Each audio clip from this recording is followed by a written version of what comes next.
अब राजनीतिक मेहमानों के साथ चर्चा की शुरुआत करते हैं। जल्दी से एक बार फिर मैं इनका परिचय करा दूं। बीजेपी की तरफ से हमारे साथ अनिला सिंह बनी हुई है, नीरज मिश्रा कांग्रेस की तरफ से हमारे साथ बने हुए, महेश चौहान एनसीपी की तरफ से हैं और हिमराज राम हमारे साथ जेडीयू की तरफ से हैं। शुरुआत में कांग्रेस से करूंगा। नीरज मिश्रा आपकी तरफ ही रुख करूंगा, क्योंकि कल प्रधानमंत्री मोदी ने जिस तरह से कांग्रेस पे प्रहार किया और सीधा बयान दिया है कि कांग्रेस जो है भ्रष्टाचार की गारंटी है। आप अपनी गारंटियों का वादा तमाम विधानसभा चुनावों में कर रहे हैं और दूसरी तरफ पीएम मोदी कह रहे हैं कि आप भ्रष्टाचार की गारंटी है और इनके खिलाफ कार्रवाई की गारंटी मैं देता हूं।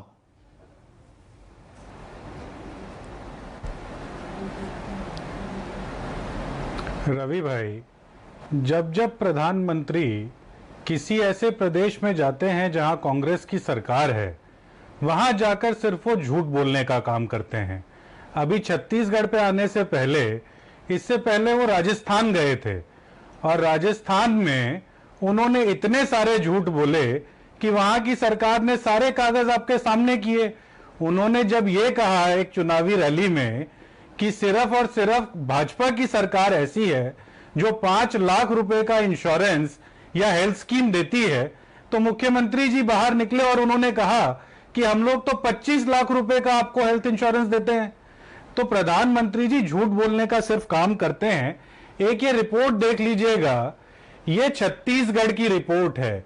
14 नवंबर 2022 को मुख्यमंत्री भूपेश बघेल जी ने ईडी को लिखा कि रमन सिंह जी जो हैं, जो पूर्व मुख्यमंत्री थे भाजपा से, उनके खिलाफ आप जांच करिए। लेकिन प्रधानमंत्री जी की तरह ही हमारे देश की जो न्याय एजेंसीज हैं, वो भी सिर्फ सेलेक्टिव काम करती हैं। आज तक इस चिट्ठी के ऊपर कोई कार्रवाई नहीं हुई। तो इसीलिए जब हम बात करते हैं कि प्रधानमंत्री जी सिर्फ लफबाजी में लगे रहते हैं, तो ये सब यथार्थ कर देता है। और जहां तक आप तो सिर्फ आर्थिक भ्रष्टाचार की बात कर रहे हैं, उस नैतिक भ्रष्टाचार का क्या, जिसके सरगना प्रधानमंत्री मोदी हैं। अभी मध्य प्रदेश में ही कह रहे थे कि 70,000 करोड़ के भ्रष्टाचार के आरोपी ये पवार साहब और उनके परिवार के लोग हैं।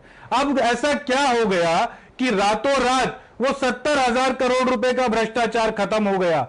उससे पहले नारायण राणे के साथ ऐसा क्या हो गया कि आज वो कैबिनेट में मंत्री हैं। उससे पहले वो लुइस बर्जर शर्मा जो धमकी देते हैं कि नाम लीजिएगा तो केस करेंगे, उस लुइस बर्जर शर्मा का क्या हुआ। तो आप लोगों को यह समझना होगा, आईएलएफएस स्कैम से लेके और अडानी के महाघोटाले तक देश में 50 लाख करोड़ तक का जो स्कैम भाजपा की सरकारों ने किया है, इसके ऊपर अब देश जवाब मांगेगा। आप राफेल पे सवाल पूछना छोड़ देते हैं, आपके न्यायालय ने उस पर सवाल नहीं पूछा, लेकिन फ्रांस की न्यायालय ने उस डसॉल्ट कंपनी के ऊपर जुर्माना भी किया और उसके निदेशक को जेल भी भेजा। अमेज़न के ऊपर यूएस की कोर्ट ने जुर्माना किया, आपके यहां तो कार्रवाई नहीं हुई। तो जब सेलेक्टिव तरीके से भ्रष्टाचार का आरोप लगाकर आप किसी की नैतिक छवि को खराब करते हैं, तो सबसे ज्यादा छवि प्रधानमंत्री जी की खराब होती है। लेकिन नीरज भाई, अब ये तो मानेंगे ना कि चाहे आप विपक्ष में हो चाहे आप सरकार में हो, बीजेपी हर बार भ्रष्टाचार का मुद्दा आपके ऊपर फेंक देती है। 2014 में कोयला घोटाला, 2G घोटाला, कॉमनवेल्थ घोटाला, तब इसकी चर्चा हो रही थी। अब जब 2024 में लोकसभा चुनाव होंगे, तब ईडी और सीबीआई की कार्रवाई किस तरह से हो रही है, उसको लेकर भी आपको घेरा जा रहा है। तो भ्रष्टाचार के मुद्दे को लेकर कांग्रेस उतनी फ्रंट फुट पे नजर नहीं आ रही है। यह तो मानना होगा ना कि जनता तक का आप वो मैसेज नहीं पहुंचा पा रहे हैं जो जिसका आप दावा कर रहे हैं।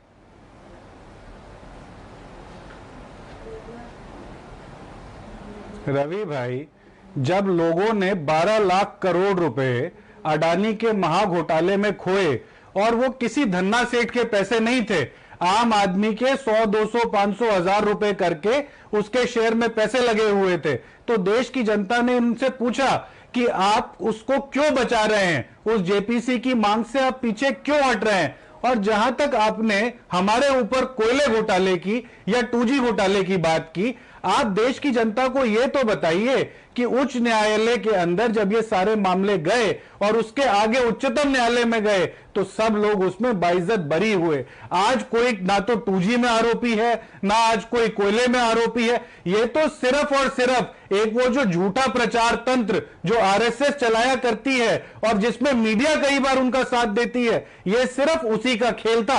आज देश की जनता सवाल यह पूछती है, जब 160 रुपए का टमाटर हो जाता है तब उसका भ्रष्टाचार किसका है? जब 100 रुपए का पेट्रोल हो जाता है उसका भ्रष्टाचार किसका है? और जब आपकी गाड़ी कमाई से LIC और SBI का पैसा निकल जाता है तो उसका भ्रष्टाचार किसका है? यह सवाल देश की जनता के बीच में है। ठीक है।